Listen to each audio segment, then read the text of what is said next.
કિશોર, સ્થાનિક સ્વરાજની ચૂંટણીને લઈને જે જાહેરાત થઈ છે તારીખોને લઈને, એમાં સૌથી મહત્વનો મુદ્દો એ રહ્યો કે ધાનેરાને બાકાત રાખવામાં આવી છે, કારણ કે આ વખતે એક તરફ તો વિભાજનને લઈને વિરોધનો વંટોળ ઉભો થયો છે અને આ વચ્ચે હવે ધાનેરા ચૂંટણીમાં પણ બાકાત જોવા મળી રહ્યું છે. શું અપડેટ તેને લઈને? કોમલ, બનાસકાંઠાના થરાદ અને ધાનેરાના લોકોની એવી આશા હતી કે થરાદ અને ધાનેરાની ચૂંટણી પણ નગરપાલિકાની જાહેર થશે, કારણ કે છેલ્લા 2 વર્ષથી ધાનેરામાં વહીવટદાર શાસન હોવાથી લોકોમાં નારાજગી જોવા મળી રહી છે. અત્યારે આપણી સાથે કોંગ્રેસના આગેવાન છે, સીધી જ વાત કરીશું તેમના જોડે. ધાનેરા નગરપાલિકાની ચૂંટણી જાહેર નથી રહી, છેલ્લા 2 વર્ષથી વહીવટદાર શાસન છે, શું કહેશો? છેલ્લા 2 વર્ષથી વહીવટદાર શાસન છે અને ગઈકાલ સુધી 69 નગરપાલિકાની જે યાદી પ્રસિદ્ધ થઈ એમાં ધાનેરા નગરપાલિકાનો સમાવેશ હતો અને નગરપાલિકાની ચૂંટણી આજે જાહેર થશે એ આજે પ્રજામાં ખુશી લાગણી હતી કે ચલો હવે 2 વર્ષથી આપણે દુઃખી થઈએ પણ હવે આપણા પ્રતિનિધિ ચૂંટાઈને આવશે તો આપણા કામ સરળ થશે. પણ અત્યારે જે બનાસકાંઠાના બી ભાગલા પડ્યા છે અને એના જે પબ્લિકમાં જે માહોલ છે, દરેક સંસ્થાઓ RSS, BHP, દરેક સંસ્થાઓ કોંગ્રેસ અને આમ આદમી પાર્ટી, દરેક સંસ્થાઓ દરેક પાર્ટીઓ જે બનાસકાંઠા રહેવામાં તરફેણમાં છે, ત્યારે ભાજપ જાહેર મંચ પર પણ બોલ્યા છે કે અમે થરાદમાં જવા છીએ અને એમના પ્રતિનિધિઓ પણ બોલ્યા છે. એના કારણે એ ક્યાંક ને ડર હતો કે જો અમે પ્રજા સમક્ષ જશું તો પ્રજા અમને સ્વીકારશે નહીં અને 28 નગરપાલિકાની જે સીટો છે એ અમે ગુમાવવી પડશે. એ ગુમાવવી ન પડે એના માટે કરીને એમને રજૂઆત કરી અને ઇલેક્શન કમિશન તો ભાજપનું છે જ, એટલે એમને રજૂઆત કરીને આ ઇલેક્શન રદ કરાવ્યું છે. ધાનેરા નગરપાલિકાની ચૂંટણી જાહેર નથી થઈ.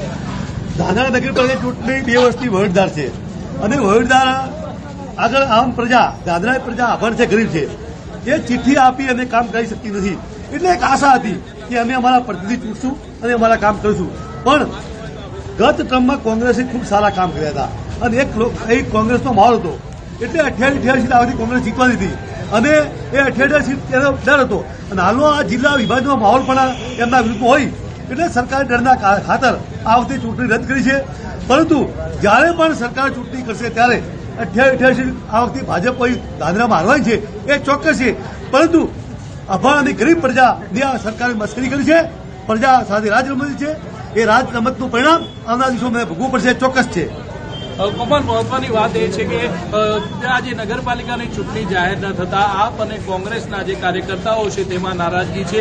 ક્યાંક મહત્વની વાત તો એ છે કે જે ધાનેરા નગરપાલિકા વિસ્તારમાં ફતેપુરા ગામમાં નો કેટલોક જે વિસ્તાર છે કે જ્યાં નવી સોસાયટીઓ બની છે તે વિસ્તાર ઉમેરાયો હોય અને તેના લીધે આ નગરપાલિકાની ચૂંટણી અત્યારે આવી નથી તેવું સૂત્રોનું કહેવું છે. કોમલ જી કિશોર, આપ જોડાયેલા રહેજો, વધુ અપડેટ આપની પાસેથી લેતા રહીશું.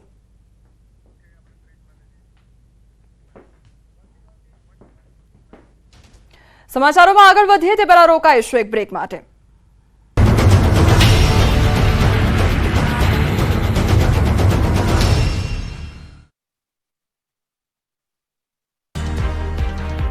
બરશિયાળો અકળાવવા માટે તૈયાર રહેજો. આગામી 2 દિવસ ઠંડીમાં થશે ઘટાડો. ઠંડીને લઈને હવામાન વિભાગે કરી છે મોટી આગાહી. વેસ્ટર્ન ડિસ્ટર્બન્સની અસરના લીધે તાપમાનમાં થશે વધારો.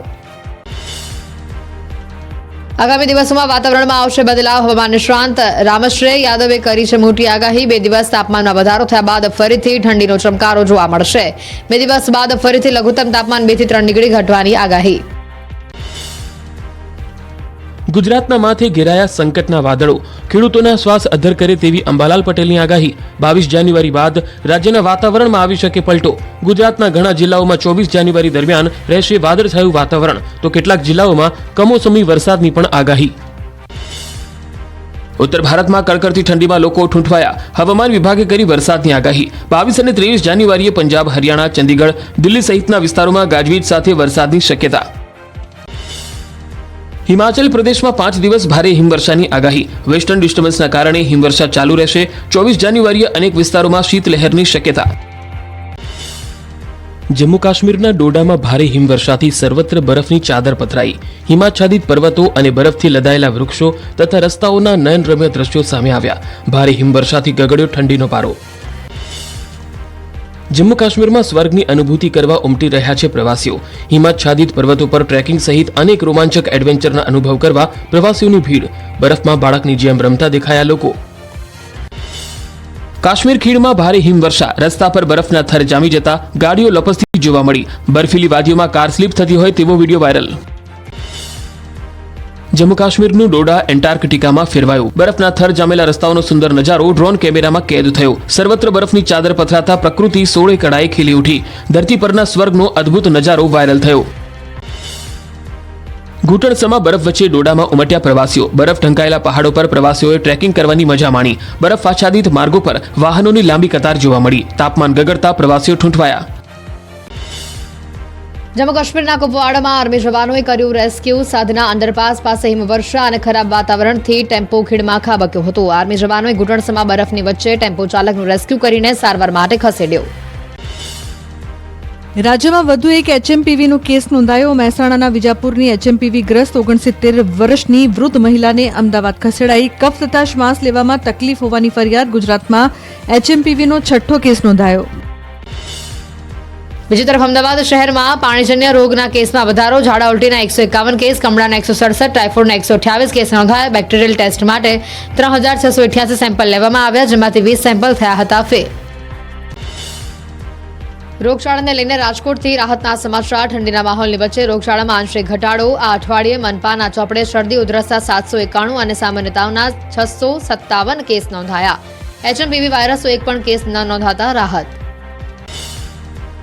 મહેસાણા કલેક્ટર કચેરીની બહાર હંગામો. અલોડા ગામના ભરત દેસાઈએ ગામના તળાવ અને ગૌચર પાછા મેળવવા મચાવ્યો હોબાળો. મુખ્ય દરવાજા સાથે સાંકળ બાંધી દરવાજો બંધ કરી વિરોધ કર્યો.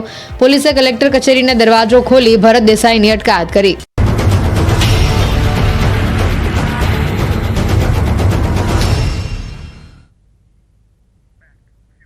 બ્રેક બાદ આપનું સ્વાગત છે. સમાચારમાં આગળ વધીએ તો વડોદરાના ફતેગંજમાં ગેંગવોરના હચમચાવતા સીસીટીવી ફૂટેજ સામે આવ્યા છે.